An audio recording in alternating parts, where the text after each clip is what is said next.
কি ধরনের নির্বাচনে তারা জয়লাভ করে আমরা দেখে নেব ইনশাআল্লাহ। তাদের গা চলে জ্বালা করছে যে তাদের যদি আজ্ঞাবহ পিসি, আজ্ঞাবহ প্রক্টর, আজ্ঞাবহ নির্বাচন কমিশন তাদের মতো করে ওএমআর মেশিন সেটআপ না দেওয়া হয়, তাদের পরিণতি কি হতে পারে আগামী 12ই ফেব্রুয়ারি তা প্রমাণ হবে ইনশাআল্লাহ।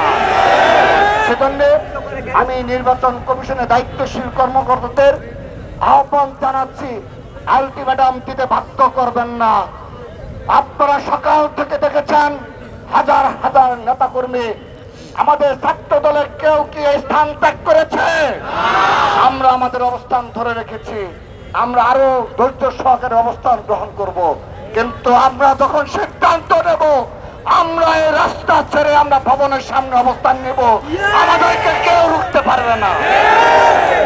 সংগ্রামী উপস্থিতি, সবাইকে সুশৃঙ্খল ভাবে ধৈর্যশীল ভাবে আপনারা দায়িত্ব পালন করবেন এবং সেই অবস্থান কর্মসূচি যত গণতান্ত্রিক প্রক্রিয়ায় সহনশীল ভাবে আপনারা সফল করবেন।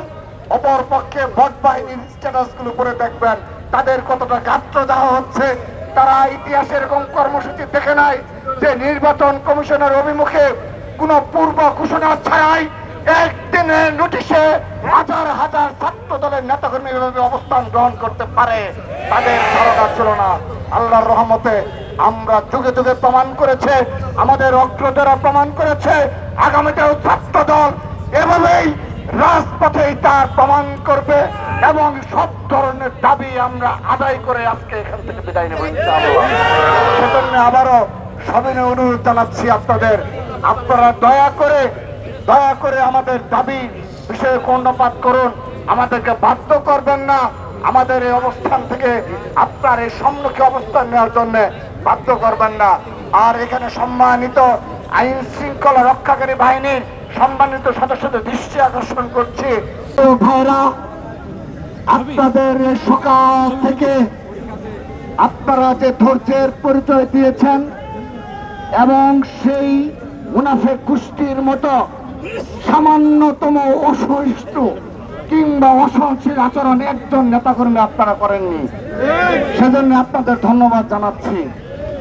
আমাদের এই অবস্থান কর্মসূচির প্রেক্ষিতে আমাদের নির্বাচন কমিশন ভবন থেকে নির্বাচন কমিশনের যারা দায়িত্বে রয়েছেন সেখান থেকে আমাদেরকে আমন্ত্রণ জানানো হয়েছে আমরা যেন আমাদের ছাত্র দলের প্রতিনিধি গিয়ে তারা আমাদের সাথে বসার জন্য আমন্ত্রণ জানিয়েছে।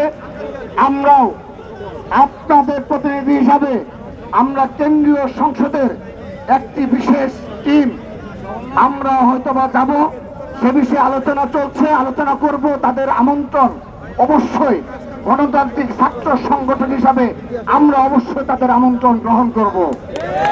কিন্তু যদি আমাদের দাবি আদায় না হয় এই নির্বাচন কমিশন থেকে একজন কর্মকর্তা বেরোতে পারবে না। সেজন্য আপনারা সবাই শান্তভাবে আপনারা কর্মসূচি চলমান থাকবে, আমরা বাকির আলোচনা করব, করে তারপর সিদ্ধান্ত নেব। এখানে কেন্দ্রীয় সংসদের আমাদের শীর্ষ নেতৃবৃন্দ এখানে আমরা রয়েছি, আমরা আলোচনা করব। আলোচনার মাধ্যমে